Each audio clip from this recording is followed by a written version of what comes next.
ಊರಲ್ಲಿ ಒಂದ್ ಹನಿ ಮಳೆ ಇಲ್ಲ, ಕೊನೆ ಎಲ್ಲ ಹಾಳಾಗ್ ಕೂತದೆ. ಅಡ್ಕೆ ಕೊಯ್ಲು ಹೆಂಗ್ ಮಾಡ್ದನ್ ನಾವಿದೀವಿ. ಅಂಬಾನಿ ನೋಡಿದ್ರಂದ್ರಿ 4,000 ಕೋಟಿ ಖರ್ಚು ಮಾಡಿ ಮದುವೆ ಮಾಡ್ತಿರೋದಂತ.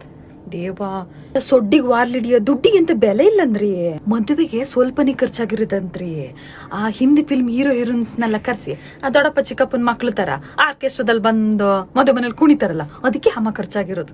ಎಲ್ಲಾ ಭಾಷೆ ಸಿನಿಮಾದಿಂದ ಕರ್ಸರಂತ್ರಿ. ನಮ್ ಕನ್ನಡದಿಂದನು ಹೋಗಿದ್ರು ನೋಡಿರ್ಲಾ, ಯಶ್ ರಾಧಿಕಾ. ಯಶ್ ಅಂತ ಚಂದ ಕಾಣದಲ್ಲಂದ್ರಿ. ನಾನ್ ನಂದಗೋಕಲ ಆಗುವಾಗ್ಲೇ ಹೇಳ್ತಿದ್ದೆ, ಈ ಹುಡ್ಗ ನೋಡ್ ಬಾರಿ ದೊಡ್ಡ ಮನುಷ್ಯ ಆಗ್ತಾನ, ನೋಡಿ ಹೆಂಗಾಗನಂತ. ಇವಾಗ ದೀಪಿಕಾ ಗೊತ್ತಲ್ಲ, ತುಂಬ ಶ್ರೀಕಂಡ್ರಿ.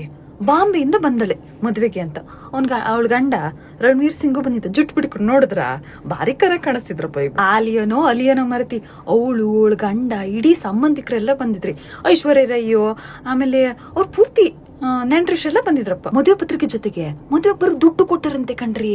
ಆ ವಿಮಾನದ ಟಿಕೆಟ್ ಎಲ್ಲ ಇವರೇ ಬುಕ್ ಮಾಡ್ಸಿದ್ರು.